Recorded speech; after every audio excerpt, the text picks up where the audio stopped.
morning. Welcome to 49ers in 5, your daily update on everything happening with the team that you need to know. I'm Rob Stats Guerrera. Today is Friday, January 5th, 2024. Here's what's happening with your San Francisco 49ers.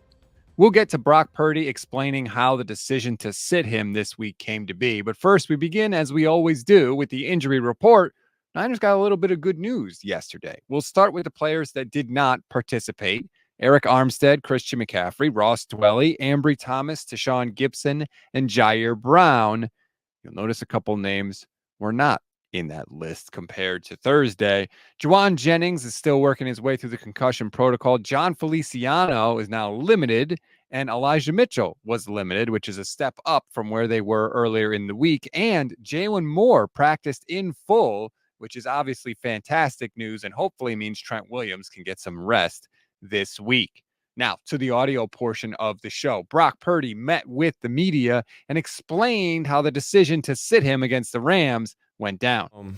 Just the initial conversation that we had, it was like sort of, for me, I was like, man, this is all I know is to prepare for the next game and get ready. And especially when we went out to practice and I saw my teammates doing that, obviously we're doing what's best for the team and the organization. So always got to remember that and have that in mind. But it's not like I'm going to be sitting on the couch for the next couple of weeks doing absolutely nothing. We're going to be out here still getting good reps against our defense, working on the little things I need to work on, my footwork, my reads at practice, and whoever we end up playing in our first round, we'll be ready for it.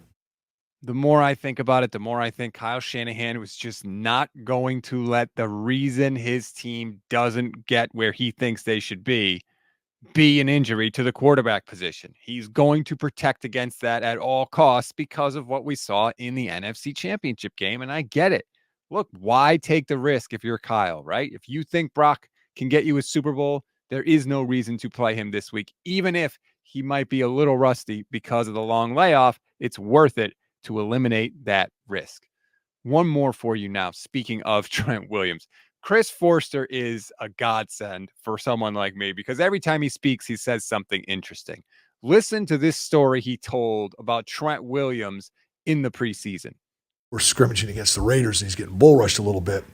And I'm like, hey, dude, you need to sit down a bit on an anchor. He goes, go. I only got so many anchors left in this body.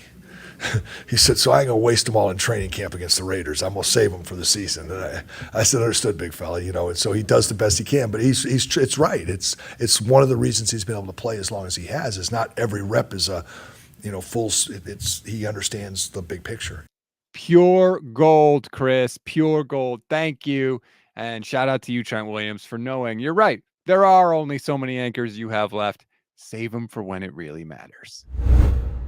We always give you one thing to read, one thing to watch, and one thing you might have missed. One thing to read on this Friday. Bill Barnwell of ESPN.com has a really cool column about one key weakness for every single playoff team.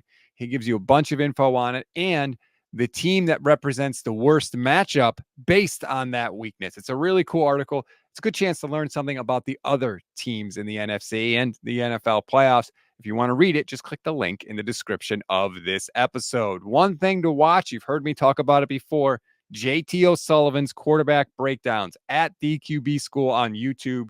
I had said that Brock didn't show any signs of maybe being a little cautious against the Commanders after what happened on Christmas. Well, when you watch JT's breakdown, you see that maybe that wasn't quite the case. Again, link in the description of this episode. One thing you may have missed, if you are worried about the 49ers playing the Ravens again, maybe you got a little bit of bad news because they are adding to their squad. Former Pro Bowl running back Dalvin Cook is joining the Ravens. Yay. Just one more thing to worry about, but that's okay. I'll take those worries if it means the 49ers are in the Super Bowl once again. That's a wrap on today's 49ers in 5. Please rate, review, and follow the Gold Standard Podcast Network. Like and subscribe to our YouTube channel. Hit the little bell. You'll know every time we go live, and we are live every single weekday for you. Today, I'll be with Michelle Majuk, 9:15 a.m. Pacific time. Me and Mimosa Michelle will break down some of what we've seen this season.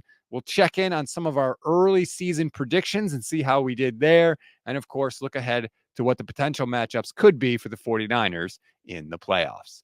I'm Rob Stats Guerrera. Enjoy your Friday, everybody. Don't forget, you can hear us Sunday morning, 95.7 The Game, 8 a.m. Pacific time. Me, Levin, and Michelle. We did a 3-person show this week. It's a new show. It's not a rebroadcasted podcast. So please listen to 95.7 The Game. Again, 8 a.m. Sunday morning. I'm Rob Stats Guerrera. We'll talk later today.